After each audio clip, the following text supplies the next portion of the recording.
Hello guys, तो आज मैं आपको एक्टिव पैसिव वॉइस पढ़ाऊंगा कि 5 मिनट के अंदर आप कैसे मास्टर बन सकते हैं एक्टिव पैसिव वॉइस की। तो बेसिकली एक्टिव वॉइस क्या होता है? एक्टिव वॉइस में जो एक्शन रहता है उसका जो डूअर रहता है, जो एक्शन करने वाला रहता है वो उसका उसमें सब्जेक्ट होता है, और पैसिव वॉइस में जो रिसीवर रहता है जो एक्शन का वो उसमें सब्जेक्ट रहता है। ठीक है, तो ऐसे एक सेंटेंस लिया, धोनी हिट द बॉल, तो एक्शन कौन कर रहे हैं? धोनी। धोनी क्या कर रहे हैं? एक्शन बॉल को हिट कर रहे हैं, तो एक्टिव वॉइस में धोनी क्या हो जाएंगे? सब्जेक्ट। और पैसिव वॉइस में अगर इसको चेंज करेंगे the ball was hit by Dhoni, तो एक्शन किस पे हो रहा है? बॉल पे, तो बॉल क्या पैसिव वॉइस में सब्जेक्ट हो जाएगी। ठीक है, तो एक्टिव वॉइस में जो होता है सब्जेक्ट वो होता है जो एक्शन कर रहा होता है, पैसिव वॉइस में जो एक्शन रिसीव कर रहा होता है वो सब्जेक्ट होता है। ठीक है, तो एक्टिव से पैसिव वॉइस चेंज करने के लिए कुछ रूल हैं, वो अपन डिस्कस कर लेते हैं। पहला रूल है द ग्रेट स्वैप रूल।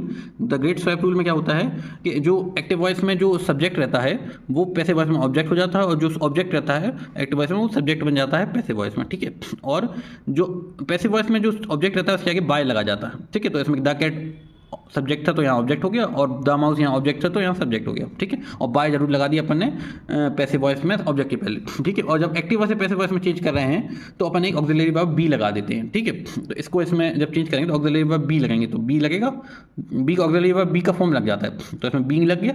ठीक है, और तो वर्ब की फॉर्म चेंज हो जाएगी। ठीक है, चेजिंग का वर्ब की फॉर्म चेंज हो जाएगी। ठीक है, वर्ब की थर्ड फॉर्म लग जाती है। ठीक है, तो एक अपन क्या करते हैं? स्वैप करते हैं। दूसरा क्या करते हैं? अपन बी ऑक्सिलरी वर्ब बी लगाते हैं। ठीक है, और वर्ब की थर्ड फॉर्म यूज़ करते हैं। ठीक है, पैसिव वॉइस में। ठीक है, की फॉर्म्स चेंज करना बता देता हूँ कि टेंसेस में कैसे वर्ब की फॉर्म चेंज होंगी। तो अगर आपको एक्टिव वॉइस सिंपल प्रेजेंट में है, ठीक है, और टेक्स होगा तो इज एम आई लग जाएगा, और वर्ब की थर्ड फॉर्म ई एन, तो जो वर्ड रहेगा वर्ब उसकी थर्ड फॉर्म लग जाएगी, और फिर इज एम आई लग जाएगा। ठीक है, अगर प्रेजेंट कंटिन्यूअस में तो is am are plus I N G, तो is am are being I N G, verb की थर्ड फॉर्म। प्रेजेंट परफेक्ट में तो हैज़ हैव वर्ब की third form plus has have been verb की third form passive voice में। Simple past में verb की second form तो was verb की थर्ड फॉर्म। पास्ट कंटिन्यूअस में was verb plus I N G, तो was verb being plus verb की third form.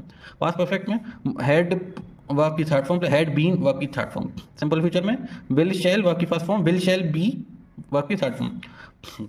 Future perfect में विल शैल हैव वर्ब की third form, will shall have been verb की third form. ठीक है, तो बस बेसिकली यही होता है जब एक्टिव पैसिव वॉइस में जो टेंस आती है तो इसके वर्ब के फॉर्म्स को कैसे चेंज करते हैं। ठीक है, जनरल केसेस होते हैं जो जनरली बुक्स में नहीं दिए रहते हैं, वो मैं बता देता हूँ आपको। पहला केस है जो मॉडल्स आते हैं तो उनको कैसे अपन चेंज करेंगे एक्टिव पैसिव वॉइस में कैसे इंटरचेंज होते हैं। तो सब्जेक्ट एक्टिव वॉइस में पहला मॉडल वाला, एक्टिव वॉइस में सब्जेक्ट मॉडल वर्ब की फर्स्ट फॉर्म प्लस ऑब्जेक्ट, तो ऑब्जेक्ट का यहाँ सब्जेक्ट हो जाएगा, सब्जेक्ट का यहाँ ऑब्जेक्ट हो जाएगा, या बाय लग जाएगा। ठीक है, मॉडल का मॉडल वैसे तो जाता है, वर्ब की थर्ड फॉर्म लग जाती है और बी लग जाती है ऑक्सिलरी वर्ब। ठीक है, he can solve this puzzle, तो पजल यहाँ गया, ही का बाय हिम हो जाएगा। ठीक है, कैन का मॉडल वहीं का भी उतर गया, सॉल्व का बी सॉल्व हो जाएगा। ठीक है, बी लग जाएगा ऑक्सिलरी वर्ब, वर्ब की थर्ड फॉर्म। ठीक है, बी बीइंग या बीइंग जॉन जो भी लगे वो टेंस के हिसाब से अपन देख लेते हैं। ठीक है।